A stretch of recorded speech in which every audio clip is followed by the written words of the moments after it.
Exercise 1 में 1 complete, कोई छोड़वाए नहीं थे सवाल।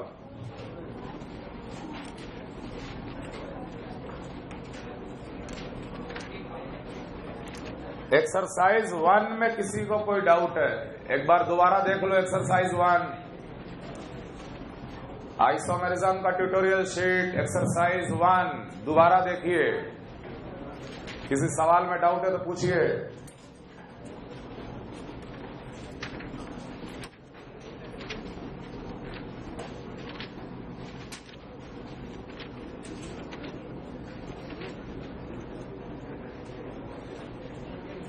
Exercise 1 over. सब लोग कर लिए एक्सरसाइज 1?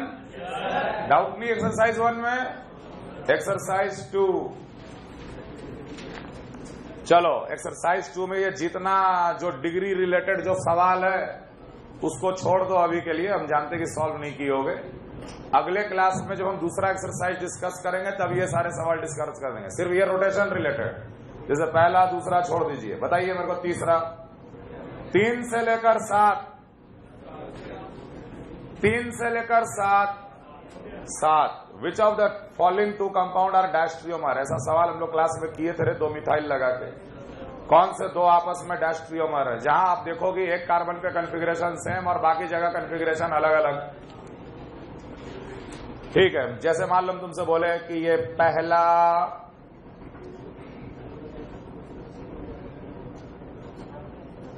ये तो मॉलिक्यूल को उलट पलट के आपको देखना है। ओके, क्लियरली दिख गया, कंफ्यूजन नहीं है। पहला और तीसरा देख, 1 और 3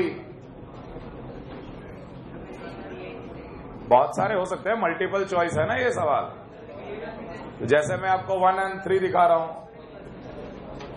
हर फॉर्म को आप कंपेयर करोगे ना। 1 और 2 तो डैश ट्रियोमर है ही नहीं। ऑप्शन वाइज चले जा। 1 और 2 डैश ट्रियोमर नहीं है, कारण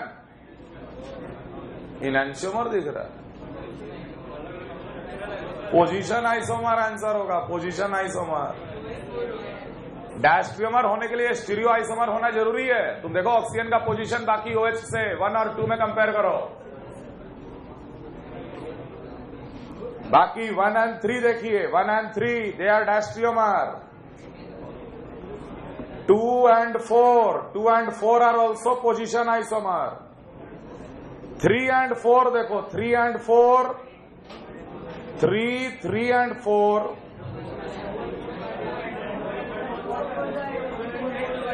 8 सेकंड एक्सेंड क्या 2 और 4 आइडेंटिकल है? अच्छा, बिल्कुल बिल्कुल बिल्कुल बिल्कुल। इसमें प्लेन ऑफ सिमेट्री है, ऑक्सीजन और OH से रिलेटेड प्लेन ऑफ सिमेट्री आ गया इसमें। यहां पर ऑक्सीजन 2 कैसा स्ट्रक्चर दिया हुआ है, ये OH, इधर पे एक OH और ऐसे एक OH, और 4th वाला भी कुछ इसी तरीके से दे रखा है। 4th वाले में OH above the plane, below the plane and above the plane। अगर आप इस देखो कैसे प्रूव कर रहे हैं, ये दूसरा वाला है, ये चौथा वाला है। अगर आप इस मॉलिक्यूल को पूरा ऐसे पलट दो, सामने रखो, तो आपको इसका मिरर इमेज दिखेगा। या ऐसे अगर करोगे तो जो नीचे है वो ऊपर आ जाएगा और जो दोनों ऊपर है वो नीचे आ जाएंगे और ऑक्सीजन इस तरफ चला जाएगा, मिरर इमेज हो जाएगा। लेकिन अगर कोई कायरल ऑब्जेक्ट है, कायरल ऑब्जेक्ट का मिरर इमेज क्या होता है? अकायरल का मिरर इमेज क्या होता है? आइडेंटिकल। इट इज मीजो का mirror image identical. Answer is 1 और 3। तीसरा option, 3rd number question, in the given compound find out the pair of enantiomers and diastereomers. ठीक है, इसमें कितने कायरल सेंटर हैं? 2 chiral center with no plane of symmetry, 2 chiral center with no plane of symmetry. तो उसके total stereo isomer कितने होंगे? 4, और चारों के चारों ऑप्टिकली एक्टिव होंगे बेटा। समझ में आ रहा है?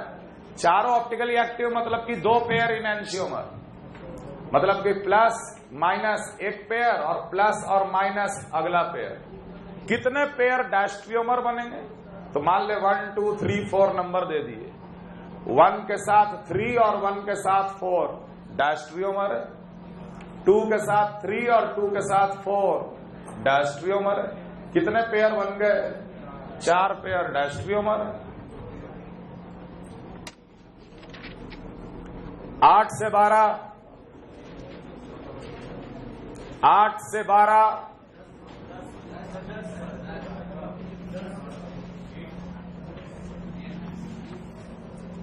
कितना number? 10।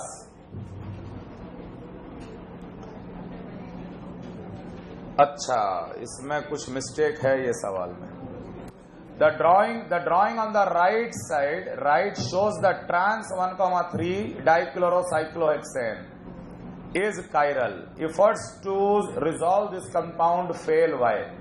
The drawing on the right side, एक above the plane है और एक below the plane है। No doubt trans 1,3 dichlorocyclohexane आपको शो किया हुआ है। ट्रांस 1,3 जो होता है वो कायरल होता है।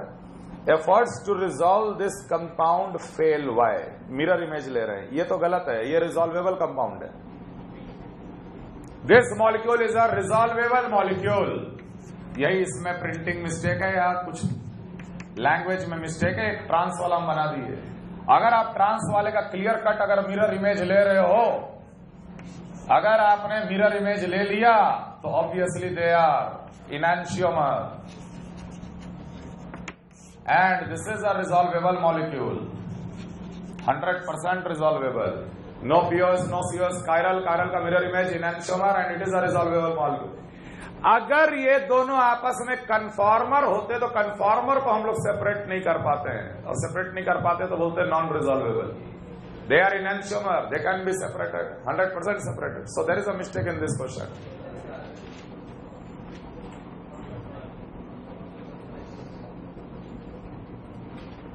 इस क्वेश्चन को सुधारा जा सकता है। आंसर क्या दिया है इसका? The chair form rapidly interconvert producing a racemic mixture। तो चेयर फॉर्म इंटरकन्वर्ट करेगा तो कन्फॉर्मर बनेगा, कभी भी इनैंशियोमर नहीं बनेगा।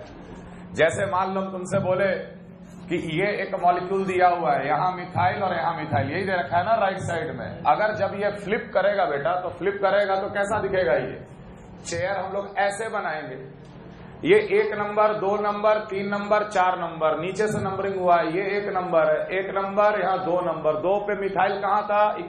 एक्सियल पे, अभी भी ये इक्वेटोरियल पे रहेगा। 3 4 नंबर में मिथाइल इक्वेटोरियल पे था तो 4 नंबर पे मिथाइल गया एक्सियल। ये दोनों के मिक्सचर को आप रिजॉल्व नहीं कर सकते बिकॉज दे आर कन्फॉर्मर्स। समझ में आ रहा है? और ये कन्फॉर्मर आपस में कभी भी मिरर इमेज नहीं होते। Conformer is not a mirror image. Chiral का मिरर इमेज हमेशा enantiomer and it will be always resolvable in nature. Clear? छोड़ दो, ये 10 नंबर में मिस्टेक है कुछ। 11 12 which common symmetry of element, if any, are found in a stable chair conformer of trans 1,2 dichlorocyclohexane? Trans 1,2 dichlorocyclohexane। मान लो Cl को ऊपर कर दिए, यहां पे हम Cl ट्रांस 1,2 कह रहा है, तो साथ ही साथ हम ये वाला भी इमेजिन करेंगे। Trans 1,2 dichlorocyclohexane, which common symmetry of element? A single mirror plane।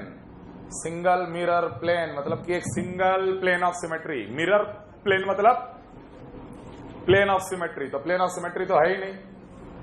C2 rotational axis, तो दोनों नहीं, C2 इसमें जरूर हो सकता है। C2 हम लोग ऐसे इमेजिन करेंगे कि मान लो इस मॉलिक्यूल को इसके अबाउट ऐसे घुमा दिया गया,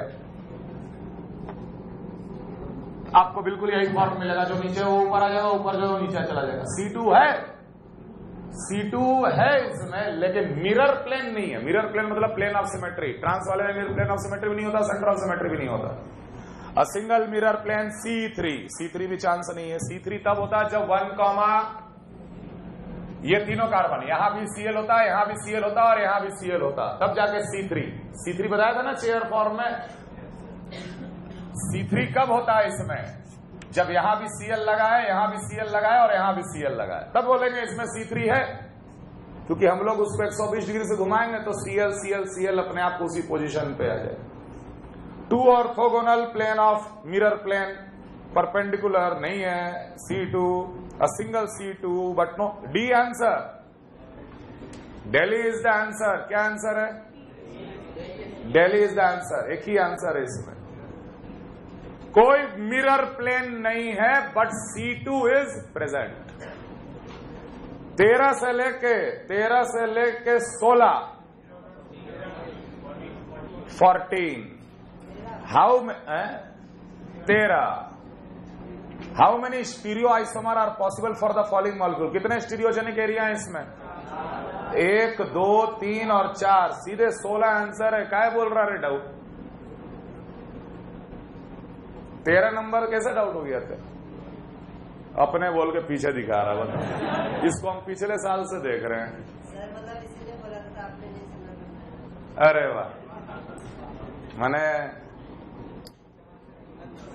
दूसरे का इल्जाम अपने सर पे लेना मैंने बहुत बड़ी बात है आज के डेट में। 14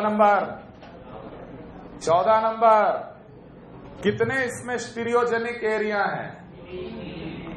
ध्यान रखना, ये बेंजीन का बाइफिनाइल, यहां भी ग्रुप लगा है, यहां भी ग्रुप लगा है, यहां भी ग्रुप लगा है, यहां भी ग्रुप लगा है। ये ग्रुप में तो कायरल सेंटर और डबल बॉन्ड सब ढूंढेंगे ही ढूंढेंगे। अगर ये आपस में परपेंडिकुलर हो चुका है और अगर कोई plane of symmetry, centre of symmetry नहीं है, तो ये दोनों कार्बन को मिला कर ही हम एक स्टीरियोजेनिक एरिया मानेंगे, क्योंकि ये फॉर्म भी तो 2 फॉर्म में एग्जिस्ट करेगा मिरर इमेज में। अरे ऐसे याद कर, पिछले क्लासों में मैंने एक ऐसा एग्जाम्पल भी सॉल्व कराया था। यहां एक मिथाइल देके, पहले तो हम यहां एक डबल बॉन्ड दे दिए, तो तुम आंसर कितना बोले थे? 2। तो हम लोग बोले ना कि ये कायरल सेंटर, ये कायरल सेंटर 2-2 हैं, लेकिन यहां पर आप कॉन्फ़िगरेशन चेंज नहीं कर सकते। तो ओवरऑल मॉलिक्यूल को कायरल माने और उसका मिरर इमेज लेके बोल दिया कि 2 फॉर्म एग्जिस्ट करता है। तो हम ऐसे भी तो सोच सकते हैं कि दोनों को मिला के आप एक स्टीरियोजेनिक एरिया मान लीजिए। एक ही है और एक ही है तो हमेशा 2 फॉर्म में एग्जिस्ट करेगा। और जैसे ही मैंने यहां पे एक मिथाइल लगाया तो आंसर क्या आ गया था? 4। क्यों आया था 4? समझ में आ रहा? ये इंडिविजुअली तो मिरर इमेज में एग्जिस्ट करेगा, तो एक फॉर्म में यहां पे RS होगा, फिर इसके दूसरे फॉर्म में भी RS होगा, इसलिए 4 आया था। तो इसके वजह से भी ऑप्टिकल आइसोमेरिज्म आता है ना। बाइफिनाइल में भी तो ऑप्टिकल आइसोमेरिज्म आता है, तो बाइफिनाइल सिस्टम को भी तो आप एक स्टीरियोजेनिक एरिया में काउंट करोगे। समझ में आ रहा है? तो 14 नंबर में आपको एक कार्बन कार्बन का डबल बॉन्ड मिलेगा, एक ऊपर CH-Br-Me मिलेगा कायरल सेंटर 2, और बाइफिनाइल अपने आप में एक स्टीरियोजेनिक एरिया हो गया 3। So answer is 8। 15-16 16 ये दोनों आप, अरे यार किसका डाउट है? तुम्हारा डाउट है? प्रिंसिपल कार्बन चेन पहले में कितने कार्बन का है? क्योंकि चेन आइसोमर कभी पोजीशन आइसोमर होते ही नहीं। For position isomer the skeleton number should be same, principal carbon chain should be same. 17-18 तो वही न्यूमेरिकल प्रॉब्लम है। 19 नंबर 19 हो गया। 20 से लेकर 23 21 डाउट है? 21 विच of the following statement must be true for a 2 pure chiral isomer? For a 2 pure chiral isomer must be true. दोनों chiral है तो दोनों ऑप्टिकली एक्टिव तो निश्चित है। दे मस्ट बी इनैंशियोमर, कोई जरूरी नहीं है, कोई जरूरी नहीं है कि वो दोनों आपस में इनैंशियोमर ही हो, कोई जरूरी नहीं है कि वो दोनों आपस में डायस्ट्रियोमर ही हो। ऐसे सोच, मान ले हम 6 कार्बन का 1 2 3 4 5 6 कार्बन का हम ले लिए, यहां OH लगा दिए, एक कायरल सेंटर वाला कायरल है ना। मान ले वही 6 का 1 2 3 4 5 6 और यहां लगा दिए हम OH। पहला बात, are they isomer? Yes. Are they chiral? Yes. अब ढूंढो ऑप्शन में कि क्या वो हमेशा इनएंशियोमर होंगे? कोई जरूरी नहीं है। क्या वो डायस्ट्रियोमर होंगे? कोई जरूरी नहीं है। क्या वो स्टीरियो आइसोमर होंगे? कोई जरूरी नहीं है। हम तो यहां पोजीशन आइसोमर बना दिए, दोनों का same molecular formula, same everything. They are not a stereo isomer but they are two different chiral molecule which will be always optically active. Answer is only Delhi. 22 23 25 22 23 25 25।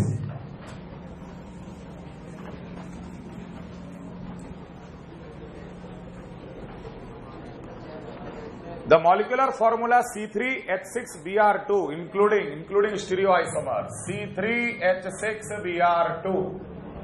अब देखना एक चीज, 3 कार्बन है, डाइब्रोमो है। डाइब्रोमो लगाने का तरीका, पहला तरीका, दूसरा तरीका, तीसरा तरीका, चौथा तरीका, और कोई तरीका? और कोई तरीका तो नहीं। यहां दोनों को लगा या यहां दोनों को लगा, बात बराबर है। इतने पॉसिबली वेज हो सकते हैं ना। अब ऑप्शन पर, अब देखो, इस मॉलिक्यूल में कोई कायरल सेंटर नहीं है, इस मॉलिक्यूल में कोई कायरल सेंटर नहीं है, लेकिन इस मॉलिक्यूल में आपको एक कायरल, इंक्लूडिंग स्टीरियो कह दिया ना। कुछ नहीं कहता तब भी स्टीरियो इंक्लूड करते। जब एक्सक्लूडिंग स्टीरियो या स्ट्रक्चरल कहे तभी जाके स्ट्रक्चरल, कुछ नहीं तो इंक्लूडिंग स्टीरियो। यहां भी कोई कायरल सेंटर नहीं।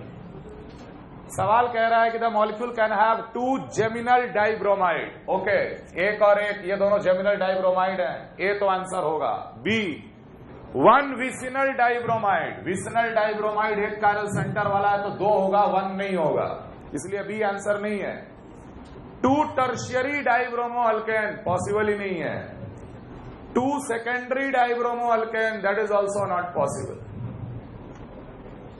सेकेंडरी डाइब्रोमो, तो सेकेंडरी में तो यहीं पे आ रहा है ना। सेकेंडरी ये है, सेकेंडरी ये भी है, क्लियर है?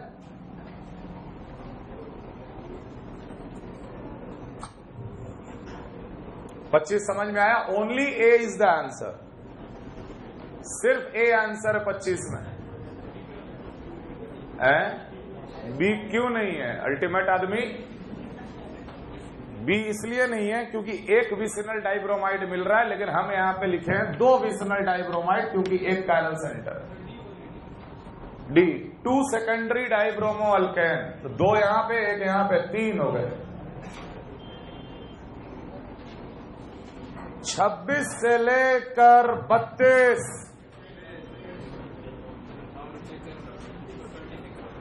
26 डाउट है। Meso tartaric acid and D tartaric acid are diastereomer. Notes पढ़ो सर, ट्यूटोरियल शीट हमेशा रिवाइज करके ही। डी माने कोई भी एक ऑप्टिकली एक्टिव वाला। हम टार्टारिक एसिड अलग से ही लिखा के बताए थे। मीजो टार्टारिक एसिड और डी टार्टारिक एसिड आपस में क्या है? डायस्ट्रियोमर है। 27 28 डाउट है। The total number of the optically active compound in the isomer of C4H9Br।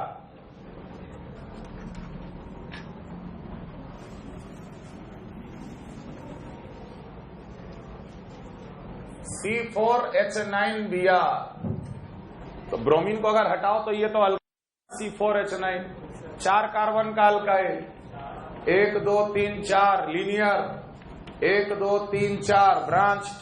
और कोई पॉसिबिलिटी? मान लो ब्रोमीन यहां लगा दिए पहला, यहां ब्रोमीन लगा दिए दूसरा, ये तीनों कार्बन आइडेंटिकल, कहीं भी लगा दो तीसरा, और एक ब्रोमीन लगेगा यहां पर, ये बना चौथा। और कोई पॉसिबिलिटी? कायरल सेंटर ना इसमें है, ना इसमें है, ना इसमें है, कायरल सेंटर मात्र इसमें है, एक H है यहां पर, मात्र 2 ऑप्टिकली एक्टिव है। आंसर 28 के बाद 29। Very good. The preferred conformation of trans 1,2 dibromocyclohexane is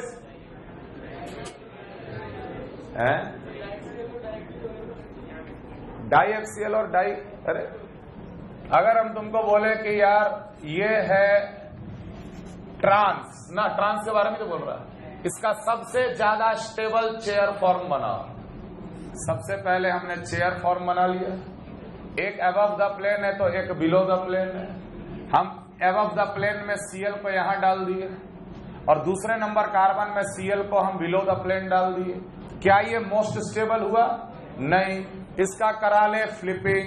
जैसे ही फ्लिपिंग कराओगे तो 1 नंबर 2 नंबर, 1 पे भी Cl इक्वेटोरियल पे, 2 नंबर पे भी Cl इक्वेटोरियल पे, तो यार दोनों Cl इक्वेटोरियल पे सबसे ज्यादा स्टेबल है। डाई इक्वेटोरियल मतलब दोनों Cl इक्वेटोरियल पे, डाई एक्सियल मतलब दोनों एक्सियल पे, तो ये तो not stable, this is most stable. या अगर रूल अगर याद कर ले वो वाला यार 1, 2, 1, 4, 1, 6 पे trans double A double E, सीधे डबल ई आंसर। 29, 30 से 32 हो गया। 33, 34, 33, 34 हो गया। 35, 36 डाउट। ग्लूकोज के कितने स्टीरियो आइसोमर है? तो ग्लूकोज का formula CHO CH2OH HOH OH H HOH HOH। 4 chiral center, इसके 16 optical isomer, 16 optically active, 8 pair enantiomer. जो बोलना है बोलो। 37, 38, 38, 39। तेरा डाउट है क्या? 39 देख ले, मार्क किया है ना स्टार, स्टार मैंने डाउट कि important. The number of optical active है हमारा 2,3 डाइक्लोरोब्यूटेन। इसके 2,3 डाइक्लोरोब्यूटेन मतलब कि 2 आइडेंटिकल कायरल सेंटर हो गया ना। जब फॉर्मूला लिखोगे तो 3 फॉर्म होगा, 2 ऑप्टिकली एक्टिव और 1 ऑप्टिकली इनएक्टिव। अबे ऑप्टिकली एक्टिव पूछेगा तो 2 ही देंगे ना आंसर, के 3 मारेंगे आंसर। हाँ अच्छा नहीं ठीक है, हम तो रब कर रहे हैं।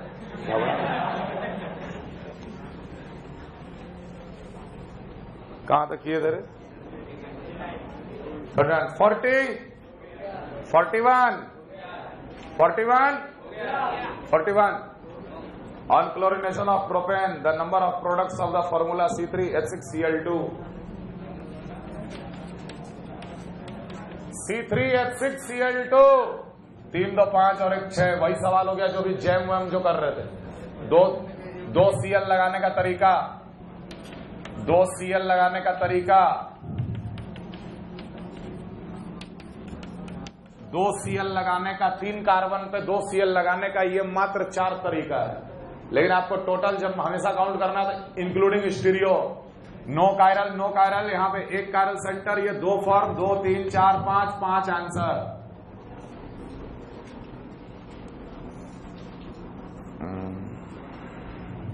कौन सा पूछे थे तुम? 41, 42, 43,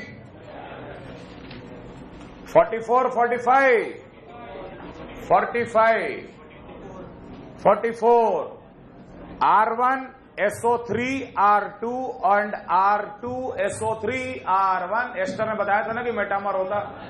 अरे जब एस्टर में मेटामर होता तो सल्फोनिक एसिड में भी मेटामर ही होगा। एक बार ऑक्सीजन से साइक्लोहेक्सेन लगा हुआ है, एक बार ऑक्सीजन से बेंजीन लगा हुआ है, मेटामर ही तो है। 44 देखने में कंफ्यूज कर रहा है सिस और ट्रांस, लेकिन ऑक्सीजन से देख ग्रुप कौन कौन सा जुड़ गया। एक बार ऑक्सीजन से बेंजीन और अल्कीन जुड़ा हुआ है और एक बार जुड़ा हुआ है क्लोरोबेंजीन, मेटामर है ये भी। जहां स्ट्रक्चरल आइसोमर आ गया वहां पे स्टीरियो आइसोमर का बात भी नहीं करते। 46 कितना है भाई?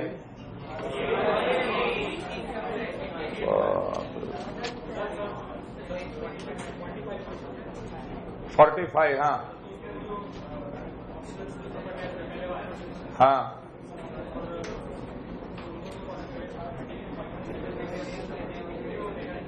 नहीं क्या नहीं देखा था? हाँ 46, 47, 48, 49, 50 हो गया। नहीं हुआ तो सीधे न्यूमैन को क्या करो कि एकदम बिल्कुल लीनियर मॉलिक्यूल बना लो, सबको लीनियर मॉलिक्यूल बना लो। लीनियर मॉलिक्यूल बनाना मतलब जैसे पहला न्यूमैन को मैं बना रहा हूं, है ना। C2H5 जुड़ा है नाइट्रोजन के साथ, नाइट्रोजन से हाइड्रोजन भी जुड़ा है, पीछे क्या है? कार्बन है, पीछे वाले कार्बन पे 3 मिथाइल है। पहला न्यूमैन का मतलब ये हो गया। समझ में आ रहा है? वैसे ही दूसरा न्यूमैन बना, वैसे ही तीसरा बना। जब आप देखोगे तो अपने आप आंसर आ जाएगा। 40, हाँ 45, हाँ बिल्कुल। अब ऑक्सीजन से कौन अटैच्ड है? अब ऑक्सीजन से कौन अटैच्ड है? दूसरा। तो क्या स्ट्रक्चर सेम है दोनों का? जब स्ट्रक्चर सेम नहीं है तो फिर स्टीरियो आइसोमरिज्म नहीं होगा, मतलब GI नहीं होगा। भले तुमको एक में सिस और एक में ट्रांस दिख रहा कहीं कहीं। हाँ ग्रुप अलग ही है ना। अरे अल्टीमेट आदमी, होने तो अलग हो गया तो और अच्छा बेटामर हो गया है। तो अगर R2 में कोई कॉन्फ़िगरेशन चेंज करके R3 बना दिया, R3C डबल बॉन्डेड OR2 हो गया तो और अच्छा हो गया। बिल्कुल डिफरेंट अल्काइल ग्रुपिंग, तो 100% मेटामर है।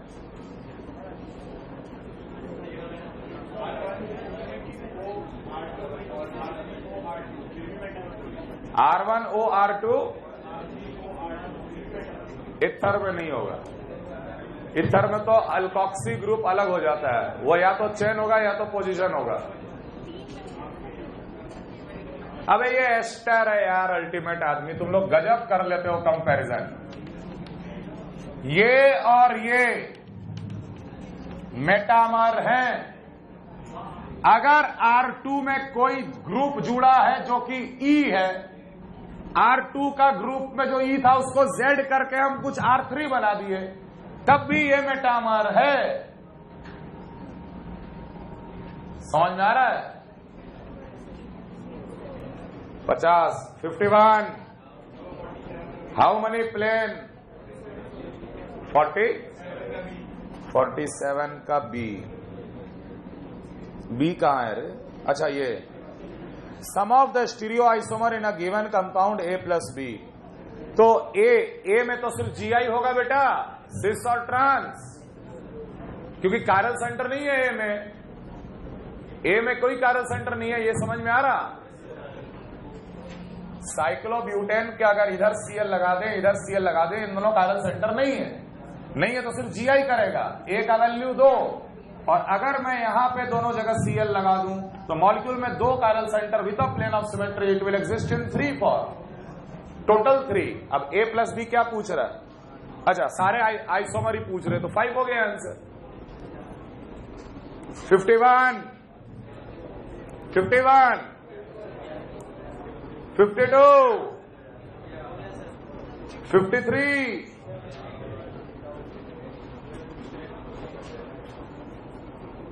'The total number of geometrical isomer of the given compound will be equal to'. ये सिस वाले में देखो, ये तो अकायरल मॉलिक्यूल है, अकायरल है, सिर्फ जीआई। दोनों रिंग जिसमें ऑक्सीजन है वो दोनों एक ही प्लेन में है। ये बात समझ में आ रहा? जब दोनों ऑक्सीजन ऊपर है तो सिस हुआ ऑक्सीजन के रेस्पेक्ट में, तो जब ऑक्सीजन के रेस्पेक्ट में सिस है तो वो दोनों मिथाइल सिस और ट्रांस में एग्जिस्ट करेगा। दो हो गए, ऑक्सीजन को ट्रांस में लेके आओ तो उसके बाद दोनों मिथाइल सिस और ट्रांस में एग्जिस्ट करेगा, टोटल 4। चलो अगले क्लास में हम डिस्कस करें।